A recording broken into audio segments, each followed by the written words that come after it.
Iran Israel যুদ্ধ টানা ১ মাস ধরে চললেও উত্তেজনা থামার কোনো লক্ষণ নেই।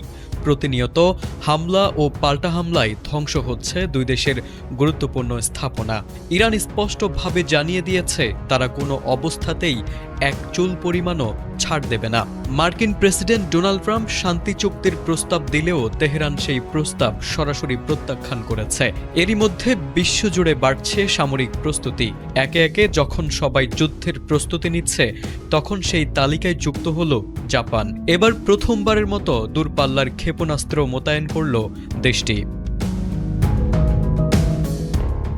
জাপানের দক্ষিণ পশ্চিমাঞ্চলের একটি সেনা ঘাঁটিতে দূরপাল্লার ক্ষেপণাস্ত্র মোতায়েন করা হয়েছে বলে রয়টার্সকে জানিয়েছে দেশটির কর্মকর্তারা।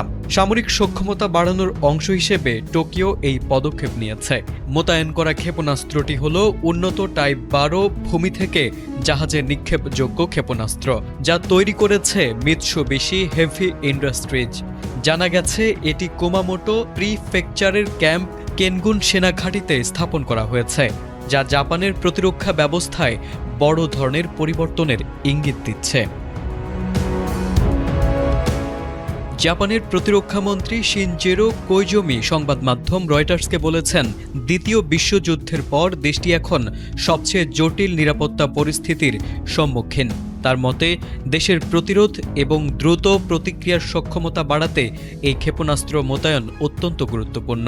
নতুন টাইপ ১২ ক্ষেপণাস্ত্রের পাল্লা প্রায় ১,০০০ কিলোমিটার, যা আগের সংস্করণের তুলনায় ৫ গুণ বেশি।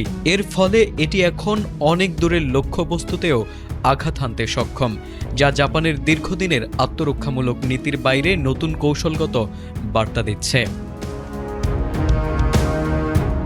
তবে এই সিদ্ধান্ত ঘিরে উদ্বেগও কম নয়। আবাসিক এলাকার কাছাকাছি ক্ষেপণাস্ত্র মোতায়েন করায় স্থানীয় বাসিন্দারা বিক্ষোভ করেছেন। তাদের আশঙ্কা, এমন পদক্ষেপ আঞ্চলিক উত্তেজনা আরও বাড়িয়ে তুলতে পারে এবং ভবিষ্যতে এসব এলাকা সম্ভাব্য হামলার লক্ষ্যবস্তুতে পরিণত হতে পারে। একই সময়ে জাপান শিজুওকা প্রিফেকচারের ক্যাম্প ফুজিতে হাইপারসনিক গ্লাইড ভেহিকেল মোতায়েন করেছে, যা দ্বীপ প্রতিরক্ষার জন্য অত্যাধুনিক অস্ত্র হিসেবে বিবেচিত হচ্ছে। জাপান সরকার ২০২৮ সালের মধ্যে দেশের বিভিন্ন অঞ্চলে আরও উন্নত ক্ষেপণাস্ত্র ও সামরিক সরঞ্জাম মোতায়েনের পরিকল্পনা করেছে। পাশাপাশি যুদ্ধজাহাজে টমাহক ক্রুজ ক্ষেপণাস্ত্র বসানোর উদ্যোগও চলছে।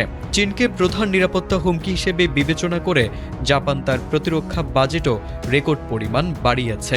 সাম্প্রতিক সময়ে চীনের সামরিক তৎপরতা বৃদ্ধি এবং তাইওয়ান ইস্যুকে ঘিরে উত্তেজনার মধ্যে জাপানের এই পদক্ষেপ স্পষ্ট বার্তা দিচ্ছে, বিশ্ব রাজনীতিতে শক্তির নতুন সমীকরণ তৈরি হচ্ছে, আর সেই সমীকরণে জাপানও এখন আরও সক্রিয় ভূমিকা নিতে প্রস্তুত।